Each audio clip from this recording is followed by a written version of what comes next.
तो चलिए अब ये देखते हैं कि एक से ज्यादा कैपेसिटर को अगर हमने कंबाइन किया तो what is the effect on the capacitance. Capacitors को कंबाइन करने के दो तरीके होते हैं। एक है सीरीज कनेक्शन और दूसरा है पैरेलल कनेक्शन। सीरीज कनेक्शन तब होता है जब उन दोनों के एक ही एंड पॉइंट ज्वाइंट है, दूसरा एंड पॉइंट ज्वाइंट नहीं है। Then we say that the capacitor is in series, दो both the capacitors are in series. So इसको अगर समझना है, for instance here the capacitors C1 and the capacitor C2 are both in series because they are joined together only at one endpoint और वहां पे कोई और तीसरी चीज नहीं निकल रही है। With this basically means that C1 and C2 are in series. Parallel connection में ये होता है कि दोनों एंड सेम पॉइंट्स के अक्रॉस कनेक्टेड है। So best way to understand this is using this diagram. तो यहाँ पे अगर आप देखें C1 और C2 दोनों A और B के अक्रॉस ही कनेक्टेड हैं, तो हम कहते हैं कि इस केस में C1 and C2 are in parallel. So let's now analyze capacitors in series थोड़े डिटेल में। तो मान के चलते हैं कैपेसिटेंस C1 है, उसके सीरीज में एक कैपेसिटेंस C2 है। They are both connected across the points X and Y और हमको X Y के across effective capacitance C equivalent निकालना है। तो अगर हम लेफ्ट मोस्ट प्लेट पर Q चार्ज दे दें, so what will happen is by induction in the opposite plate there will be a minus Q charge. अब अगर आप जो पहले कैपेसिटर का जो राइट प्लेट है उसको दूसरे कैपेसिटर के लेफ्ट प्लेट वाला जो कॉमन रीजन है उसको ध्यान से देखें, द सर्कल रीजन, ये एक आइसोलेटेड रीजन है। इसका मतलब ये है कि इसमें द नेट चार्ज शुरुआत में अगर जीरो था तो एंड में भी जीरो ही होना चाहिए। इसका मतलब इन द नेक्स्ट प्लेट अगर सीरीज कनेक्शन है, the capacitance has to be Q और उसकी वजह से उसके अगले प्लेट में the capacitance has to be minus Q. So the key thing about a series connection is that अगर बहुत सारे कैपेसिटेंसेस सीरीज पे कनेक्टेड हैं, हर कैपेसिटर के प्लेट पर the magnitude of the charge has to be equal. पहले capacitance पे भी magnitude of the charge Q होगा, दूसरे में भी क्यू होगा, तीसरे में भी क्यू होगा and so on. So let's say first capacitance के अक्रॉस पोटेंशियल V1 है, then V1 has to be equal to Q by C1। Second capacitance के अक्रॉस जो वोल्टेज है वो V2 है, तो V2 has to be equal to Q by C2 because Q equal CV।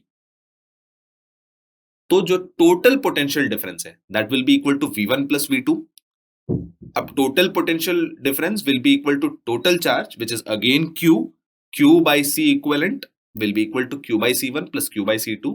क्योंकि Q equal है उसको कैंसिल करें तो 1 by C equivalent is 1 by C1 plus 1 by C2। तो अगर C1 C2 दो कैपेसिटेंसेस हैं जिनको सीरीज में कनेक्ट किया गया है, तो C equivalent is given by 1 by C equivalent is 1 by C1 plus 1 by C2। अगर आपको याद है पैरेलल रेजिस्टेंस में ऐसा ही फॉर्मूला आता है, तो रेजिस्टेंस में जो पैरेलल का फॉर्मूला है कैपेसिटेंस में वो सीरीज का फॉर्मूला बन जाता है।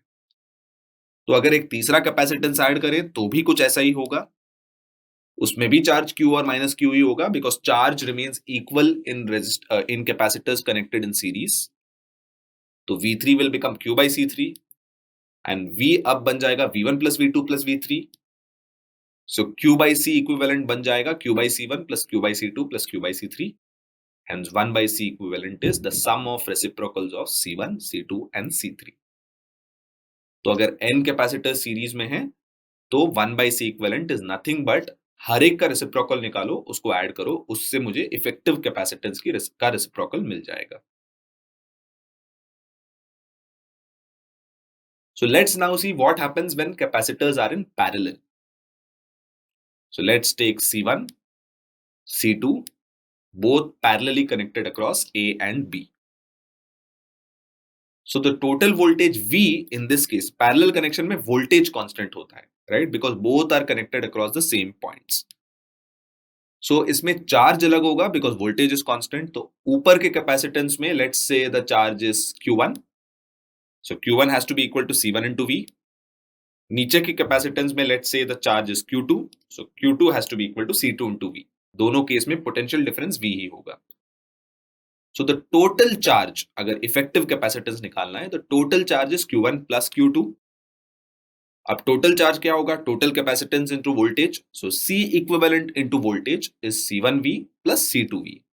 अब V constant है, which means it can be cancelled across from both the sides of this equation. So C equivalent is C1 plus C2. तो अगर आप याद रखें, रेजिस्टर्स में जब सीरीज में कनेक्शन होता है तो R is R1 plus R2. So you must have studied it in 9th और 10th standard. तो कैपेसिटेंस में जो पैरेलल का एक्सप्रेशन है वो रेजिस्टर के सीरीज के एक्सप्रेशन के बराबर होता है. So C equivalent in a parallel case is C1 plus C2.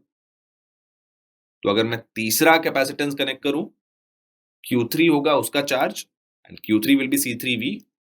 So Q would be Q1 plus Q2 plus Q3, and hence from the same steps, following the same steps, we get C equivalent is C1 plus C2 plus C3.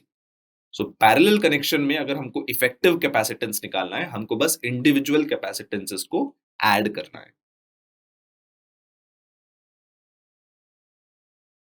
So let's do an example problem now.